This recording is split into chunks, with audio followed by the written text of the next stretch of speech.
नमस्कार दोस्तों, स्वागत है आप सभी का हमारे इस चैनल गरुड़ धर्मार्थ पर। दोस्तों, अगर आप भी अपनी लाइफ में कुछ नया सीखने की चाह रखते हैं तो इस चैनल को अभी सब्सक्राइब कर लें।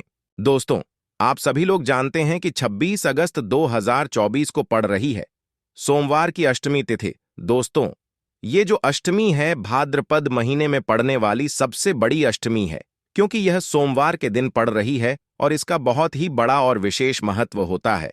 और ऐसा दिन पूरे साल में केवल एक ही बार आता है।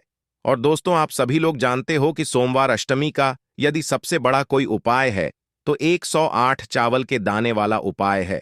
तो दोस्तों, इस सोमवार की अष्टमी तिथि के दिन आप लोगों को इस 108 चावल के दाने वाले उपाय को जरूर करना है। बहुत सारे लोग होंगे जिन लोगों ने इस उपाय को ना किया हो, मतलब पूरा साल निकल गया, उन्होंने किसी भी दिन इस 108 चावल के दाने वाले उपाय को ना किया हो। पर दोस्तों, आपके पास एक आखिरी मौका बचा हुआ है, जो 26 अगस्त के दिन। तो इस दिन आप लोगों को इस वाले उपाय को जरूर कर लेना, भले ही आपने पूरे महीने भर इस उपाय को ना किया हो। पर यदि आपने इस भाद्रपद महीने के सोमवार अष्टमी के दिन यदि इस वाले उपाय को कर लिया तो आपको इस उपाय को करने का वो फल मिलेगा जिसकी आपने कभी कल्पना भी नहीं करी होगी। इसीलिए आप लोग इस वाले उपाय को एक बार जरूर कर लेना है, ताकि आप लोगों के हाथ से यह मौका ना जा सके और आपको इस उपाय को करने का फल मिल सके। दोस्तों, यह उपाय पंडित जी ने अपनी अभी की ही श्री शिव महापुराण की कथा में बता है, जिस उपाय को आज हम आपको बहुत अच्छे से समझाने वाले हैं। इस वीडियो को देखने के पश्चात इस उपाय को समझने के लिए आपको कोई और वीडियो को देखने की जरूरत नहीं पड़ेगी। तो चलिए दोस्तों, उपाय को शुरू करते हैं। देखिए, ये इस भादो महीने के सोमवार कृष्ण जन्माष्टमी के दिन ये इतना खास होता है, इतना महत्वपूर्ण होता है। देखा गया है कभी कभी बड़े बड़े पूजा पाठ अनुष्ठान से जो मनोकामना पूर्ण नहीं होते, वो भाद्रपद महीने के दिन एक छोटे से उपाय करने आपकी मनोकामना पूर्ण हो जाती है। और बहुत सारे लोगों ने इस उपाय को किया भी है और उनको इस उपाय को करने का फल भी जरूर मिला है। यदि आप लोग भी इस उपाय को करना चाहते हैं तो आप इस उपाय को पहले अच्छे से समझ लेना, सुन लेना, उसके पश्चात करना। आपको इस उपाय का फल जरूर मिलेगा।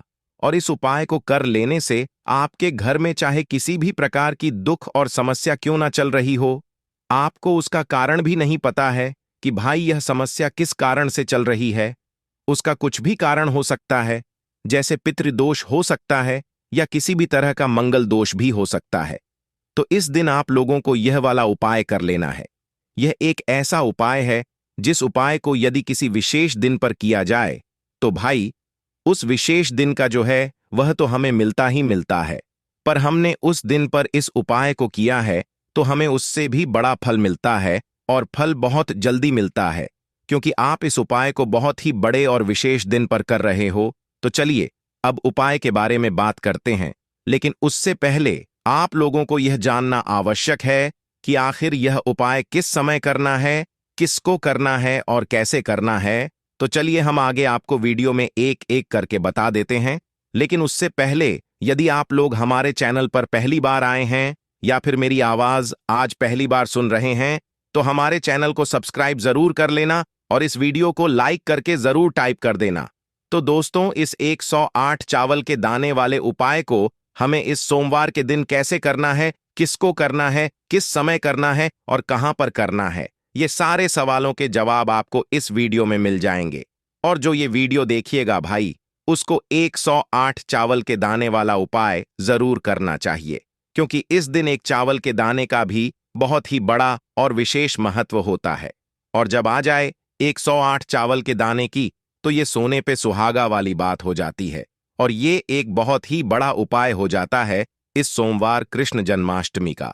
तो अब दोस्तों, इस 108 चावल के दाने वाले उपाय को आखिर करना किसको है, सबसे पहले हम लोग वो बात जान लेते हैं।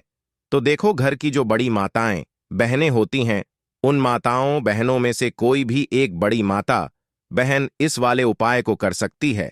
और दोस्तों, यदि आप चाहें तो अपने घर में सभी सदस्यों को भी इस उपाय को करवा सकते हैं। यदि किसी व्यक्ति की खुद की कोई मनोकामना है, खुद की कोई दुख और परेशानी है जो कि वह अपने लिए ही करना चाहता है, इस वाले उपाय को तो वह खुद अपने लिए भी कर सकता है। बाकी यदि कोई घर में से ऐसा है जो कि अपने पूरे घर परिवार की सुख और शांति के लिए ये वाला उपाय करना चाहता है तो भाई वह भी कर सकता है, उसमें भी कोई दिक्कत वाली बात नहीं है।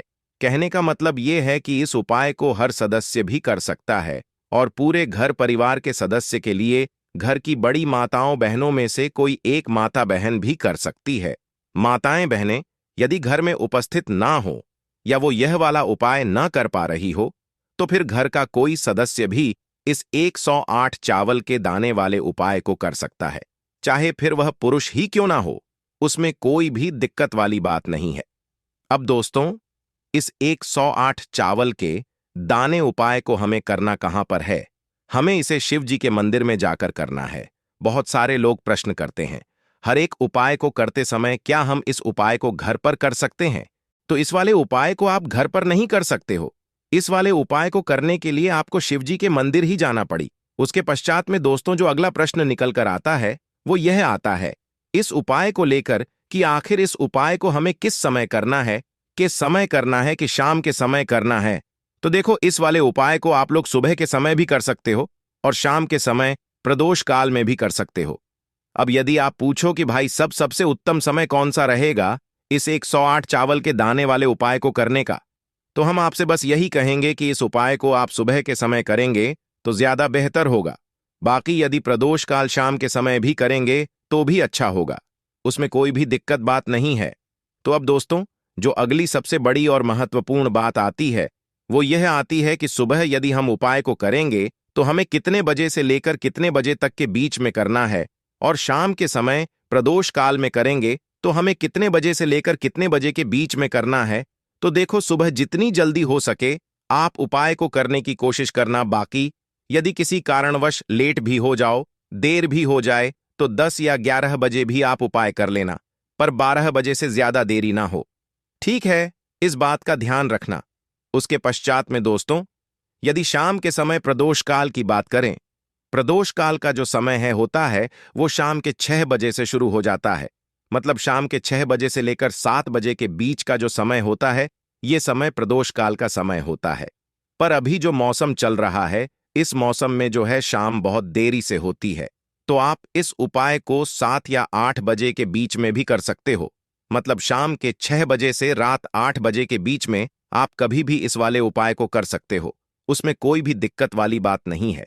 अब दोस्तों, यहां पर इस उपाय को लेकर एक और सबसे बड़ी बात यह निकल कर आती है कि इस 108 चावल के दानों को हमें लेना कहां से होता है, और हमें इस उपाय को करने के साथ में क्या और कुछ भी सामग्री ऐसी होती है जो शिव जी के मंदिर लेकर जानी पड़ती है। तो देखो, यहां पर हम आपको बता दें। सबसे पहले आप लोग ये जान कि यह जो 108 चावल के दाने वाला उपाय है, केवल और केवल आप उपाय की सामग्री लेकर कभी भी शिव जी के मंदिर मत जाना, क्योंकि हमें भगवान के सामने यह नहीं दर्शाना है कि यदि हम भगवान शिव जी के मंदिर आए हैं तो अपने फायदे के लिए आए हैं। तो इसलिए जो भी पूजन सामग्री है, उपाय सामग्री है 108 चावल के दाने, इसके साथ में आपको पूजन सामग्री भी जरूर लेकर जाना है। देखो, यदि सुबह के उपाय कर रहे हो तो सीधी सी बात है, एक लोटा जल तो आप लेकर जाओगे ही जाओगे। वही एक लोटा जल यदि मिट्टी का जल हो तो बहुत अच्छा रहेगा। मिट्टी का जल कैसे बनाया जाता है इसके लिए हमने पहले से बहुत सारी वीडियोस बना दी है। आपके पास इस दिन एक आखिरी मौका रहेगा मिट्टी का जल शिव जी पर चढ़ाने का और उपाय को करने का। बहुत बड़ा आपको इस दिन फल मिलेगा। तो इसलिए इस दिन हो सके तो भाई मिट्टी का जल चढ़ाना तो अपने साथ में कम से 1 लोटा जल तो आपको लेकर जाना ही जाना है। यदि मिट्टी का जल नहीं है तो घर का जल भी आप इस्तेमाल कर सकते हो। इसके अलावा जो भी पूजन सामग्री है, देखो 108 चावल के दाने ये अलग आपके रहेंगे और जो आपकी पूजन सामग्री रहेगी वो अलग रहेगी। पूजन सामग्री में आप जो भी चीज लेकर जाना चाहे वो लेकर जा सकते हैं, उसमें कोई भी दिक्कत वाली बात नहीं है। वही यदि हम बात करें शाम के समय की, तो शाम के समय शिव जी पर जल नहीं चढ़ता है। इसीलिए शाम के समय आप लोग एक दीपक तैयार, जो कि गोलबत्ती का आटे का शुद्ध देसी गाय का घी का होगा, है ना, इस बात का आप लोगों को ध्यान रखना है।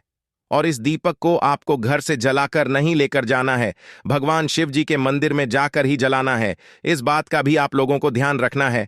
अब दोस्तों, यहां पर हमें इस बात को समझना है कि यह 108 चावल के दाने हमें लेना कहां से है। क्या हमें दुकान से लेकर आना है, या हमें अपने घर से लेना है, या कहां से लेकर आना है, और कौन से चावल लेना है, क्योंकि चावल भी बहुत प्रकार के होते।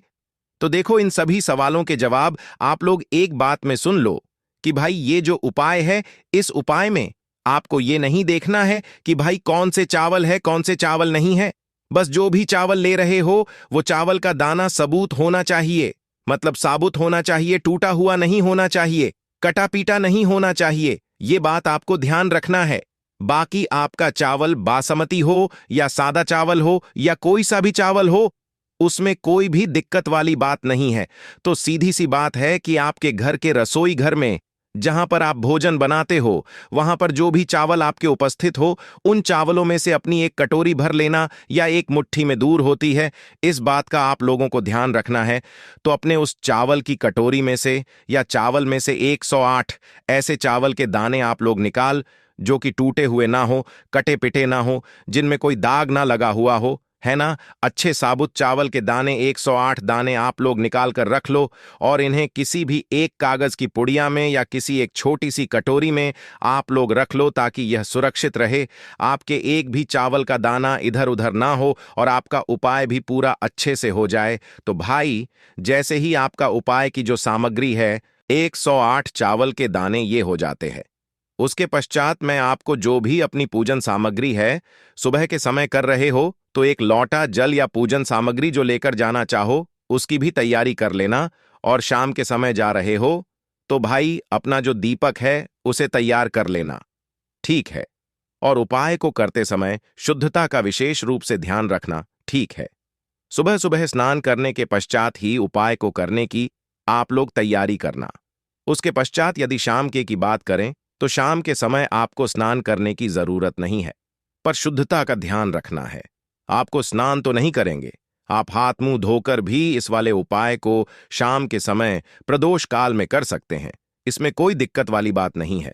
तो आप अपने उपाय की पूरी सामग्री तैयार करके आपके पास ही जो आपका शिव मंदिर हो वहां पर पहुंच जाइए। सबसे पहले शिव मंदिर में जाकर आप लोगों को उपाय नहीं करना है, पहले भगवान दर्शन करना है, भगवान से आशीर्वाद प्राप्त करना है, फिर शिव जी की शिवलिंग के पास में आना है। शिवलिंग के पास में आने के पश्चात आप जो पूजन सामग्री लेकर आए हुए हैं, जैसे कि सुबह गए हुए होंगे, तो एक लौटा जल और जो भी पूजन सामग्री लेकर आए हैं, आप उनसे भगवान शिव जी की पूजन कीजिए। सबसे पहले तो एक लौटा जल ही चढ़ेगा, उसके पश्चात में आपकी पूजन सामग्री चढ़ेगी।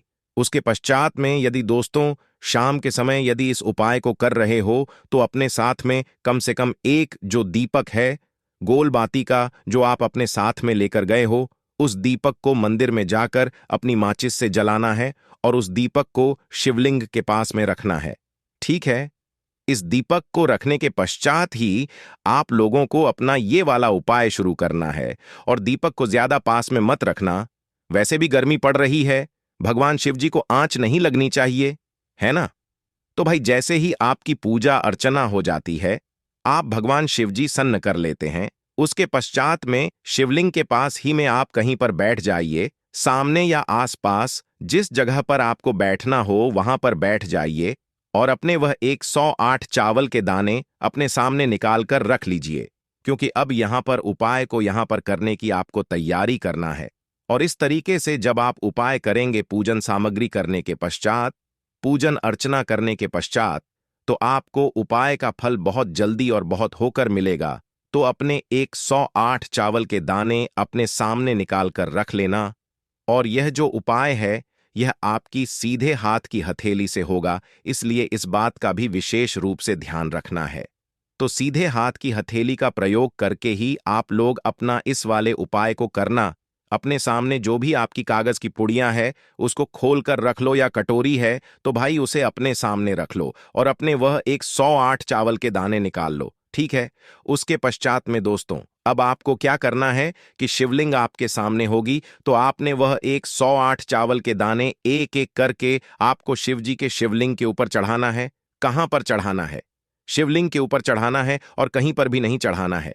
आपको अपने हथेली से तो शिवलिंग के ऊपर चढ़ाना है, भले ही फिर वो अपने आप जलाधारी पर गिर जाए या मतलब वहीं पर गिर जाए, उसमें कोई दिक्कत वाली बात नहीं है। पर आप चढ़ाओ शिवलिंग के ऊपर ही। तो आपको क्या करना है, अपना पहला चावल का दाना उठाना है, श्री बोलना है और शिवलिंग पर चढ़ा देना है। इसी तरीके से दूसरा चावल का दाना उठा है, शिवलिंग पर चढ़ाना है और मंत्र बोल देना है। और फिर तीसरा चावल का दाना उठाना है, श्री बोलना है और चढ़ा देना है। इसी प्रकार से आपको पूरे 108 चावल के दाने एक एक करके शिव जी के शिवलिंग के ऊपर चढ़ाना है और भगवान से प्रार्थना करते जाना है। मतलब प्रार्थना तो आपको आखिरी में करना है, पर हर एक चावल के दाने को चढ़ाते समय श्री जरूर बोलना है। उसके पश्चात ही में यह चावल का दाना शिवलिंग के ऊपर आपको चढ़ाना है।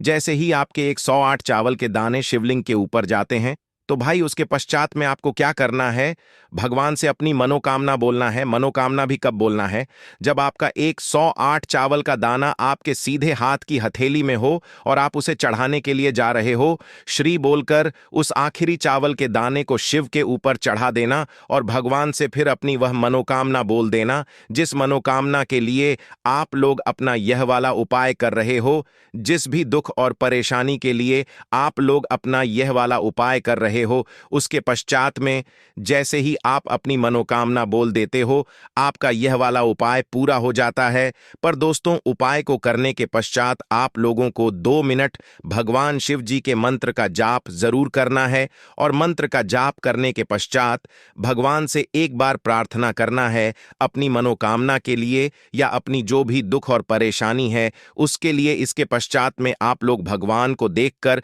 भगवान से प्रार्थना करके उनसे आशीर्वाद लेकर वहां से उठ सकते हैं और अपने घर पर जा सकते हैं। बस दोस्तों, यहां पर यह वाला उपाय पूरा हो जाता है। इस तरीके से जो भी व्यक्ति छोटी छोटी चीजों का ध्यान रखते हुए इस 108 चावल के दाने वाले उपाय को करेगा, निश्चित सी बात है उसे की मनोकामना जल्द ही पूर्ण होगी और जो भी दुख और परेशानी है वो भी बहुत ही जल्दी दूर होंगे। दोस्तों, यह जो सोमवार है, भादो महीने में पड़ने वाला सबसे बड़ा जन्माष्टमी है, क्योंकि सावन महीने के पश्चात भादो का सोमवार जन्माष्टमी पड़ रहा है, जिसका बहुत ही बड़ा और विशेष महत्व होता है। और ऐसा दिन पूरे साल में सिर्फ एक ही बार आता है। और दोस्तों, आप सभी लोग जानते हो कि सोमवार जन्माष्टमी का सबसे बड़ा कोई उपाय है तो वह हल्दी वाला उपाय है। तो दोस्तों, इस भादो के सोमवार जन्माष्टमी के दिन आप लोगों को इस हल्दी वाला उपाय को जरूर करना है। बहुत सारे लोग होंगे जिन लोगों ने इस उपाय को ना किया हो, मतलब पूरा साल निकल गया, उन्होंने किसी भी दिन इस हल्दी वाला उपाय को ना किया हो। पर दोस्तों, आपके पास एक आखिरी मौका बचा हुआ है, जो कि 26 अगस्त 2024 सोमवार जन्माष्टमी के दिन है। तो इस दिन आप लोगों को इस वाले उपाय को कर लेना है। भले ही आपने पूरे साल भर इस उपाय को ना किया हो, पर यदि आपने इस भादो महीने के सोमवार जन्माष्टमी के दिन यदि इस वाले उपाय को कर लिया, तो आपको इस उपाय को करने का वह फल मिलेगा जिसकी आपने कभी कल्पना भी नहीं करी होगी। इसीलिए आप लोग इस वाले उपाय को एक बार जरूर कर लेना, ताकि आप लोगों के हाथ से यह मौका ना जा सके और आपको इस उपाय को करने का फल मिल सके। दोस्तों, यह उपाय पंडित जी ने अपनी अभी की ही शिव माह की कथा में बताया है, जिस उपाय को आज हम आपको बहुत अच्छे से समझाने वाले हैं। इस वीडियो को देखने के पश्चात इस उपाय को समझने के लिए आपको कोई और वीडियो को देखने की जरूरत नहीं पड़ेगी। तो चलिए दोस्तों, उपाय को शुरू करते हैं। देखिए, यह इस भादो महीने के सोमवार जन्माष्टमी के दिन यह इतना खास होता है, इतना महत्वपूर्ण होता है। देखा है कभी कभी बड़े बड़े पूजा पाठ अनुष्ठान से जो मनोकामना नहीं होते, वह भादो महीने के दिन एक छोटे से उपाय करने से आपकी मनोकामना पूर्ण हो जाती है।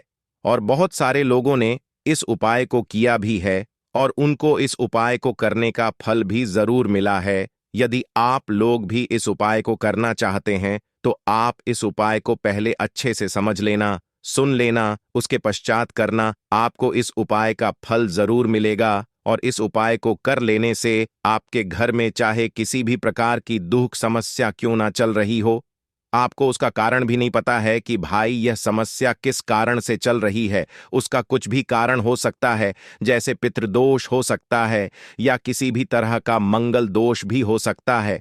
तो इस दिन आप लोगों को यह वाला उपाय कर लेना है। ये एक ऐसा उपाय है जिस उपाय को यदि किसी विशेष दिन पर किया जाए तो भाई उस विशेष दिन का जो है वह तो हमें मिलता ही मिलता है, पर हमने उस दिन पर इस उपाय को किया है तो उससे भी बड़ा फल मिलता है, और फल बहुत जल्दी मिलता है, क्योंकि आप इस उपाय को बहुत ही बड़े और विशेष दिन पर कर रहे हो।